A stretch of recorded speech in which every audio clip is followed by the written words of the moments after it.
श्री स्वामी समर्थ. उद्या 29 सप्टेंबर 2025 वार सोमवार. उद्या नवरात्रीची 8वी माळ. माळ कोणत्या फुलांची घालावी, पूजन कसे करावे, उद्याचा शुभ रंग, नैवेद्य काय अर्पण करायचा, मंत्र कोणता, ही संपूर्ण माहिती आपण आजच्या व्हिडिओमधून पाहणार आहोत. तर व्हिडिओ हा स्किप न करता शेवटपर्यंत नक्की पहा. उद्या नवरात्रीची 8वी माळ आहे, परंतु देवी आईच्या 7व्या रूपाचं पूजन हे करायचं आहे. काल रात्री देवी हे दुर्गा मातेच्या 9 रूपांपैकी 7वे रूप असून त्या भयंकर रूप धारण करून पापींचा नाश करतात आणि दुष्ट शक्तींचा संहार देखील करतात.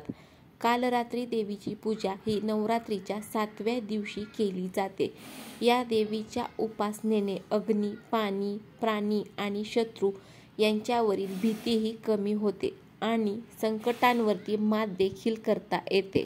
देवी कालरात्री आईचे स्वरूप हे देवीचे रूप हे अंधाऱ्या रात्रीप्रमाणे काळे, केस विंखुरलेले आणि भयानक आहे, जे दुष्टांना घाबरवते. देवी कालरात्री आईचा उद्देश हा वाईट शक्ती आणि पापींचा नाश करणं आहे. देवी आईची मनापासून उपासना केली तर त्यांची त्रासदायक शक्तींपासून आणि संकटांपासून ही सुटका होते. त्यानंतर देवी आई ही भक्तांच्या जीवनामधील नकारात्मक आणि वाईट विचार देखील दूर करतात. देवी कालरात्री आईचे शरीर हे अंधारासारखे काळे आहे. त्यांच्या श्वासातून अग्नी निघतो. गळ्यामध्ये विद्युत चमक असलेली माला आहे. आईचे केस मोठे आणि विखुरलेले आहेत. काल रात्री देवी आईचे 3 डोळे ब्रह्मांडा इतके मोठे आणि गोलाकार आहेत, ज्याच्यामधून विजेसारखे किरण बाहेर पडतात. मातेला 4 हात आहेत. एका हातामध्ये खड्ग म्हणजे तलवार, दुसऱ्या हातात लोखंडी शस्त्र, तिसरा हात अभय मुद्रा आणि चौथा हात वरमुद्रा. असे हे मातेचे भय उत्पन्न करणारे रूप हे पापांचा नाश करण्यासाठीच आहे. काल रात्री आईची पूजा कशी करायची आहे तर सकाळी ब्रह्ममुहूर्तावरती उठून स्नान करून घ्यायचं आहे. अंघोळीनंतर देवी आई समोर तुपाचा दिवा लावायचा. त्यांना लाल रंगाची फुलं अर्पण करायची आहेत. काल रात्रीच्या पूजेमध्ये मिठाई आणि गुळाचा नैवेद्य हा आवर्जून अर्पण करायचा आहे. काल रात्री आईला गुळ किंवा त्यापासून बनवलेले पदार्थ हे अर्पण करायचे. पूजा संपल्यानंतर देवी आईच्या मंत्रांचा उच्चार करून आरती करायची आहे आणि जमलं तर दुर्गा चालीसा किंवा दुर्गा सप्तशती पाठ करायचा आहे.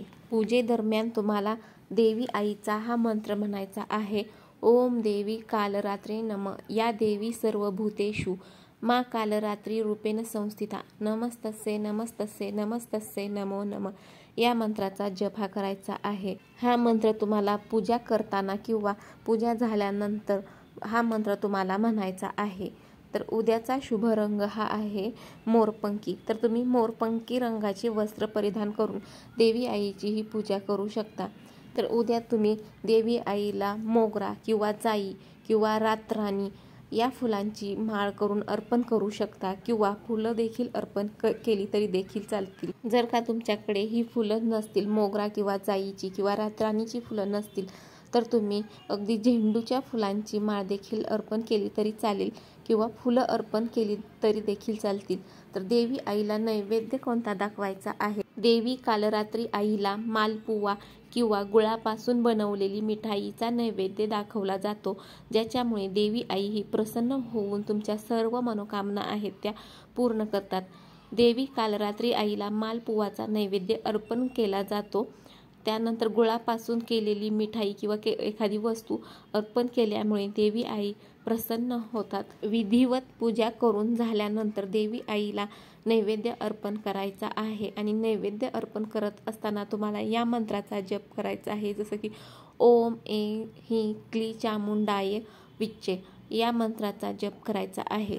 देवी आईने शुंभ निशुंभासारख्या असुर शक्तींचा नाश करण्यासाठी देवीने कालरात्रीचे रूप धारण केले होते. काल रात्री देवी आई पापींचा नाश करून भक्तांचे रक्षण करतात.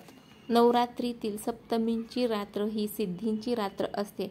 या दिवशी जर का देवी आईची पूजा केली तर रोगांचा नाश देखील होतो आणि शत्रूंवर विजय देखील प्राप्त होतो.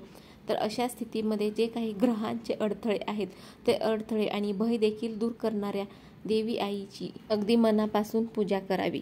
उद्याचा शुभ रंग आहे मोरपंखी।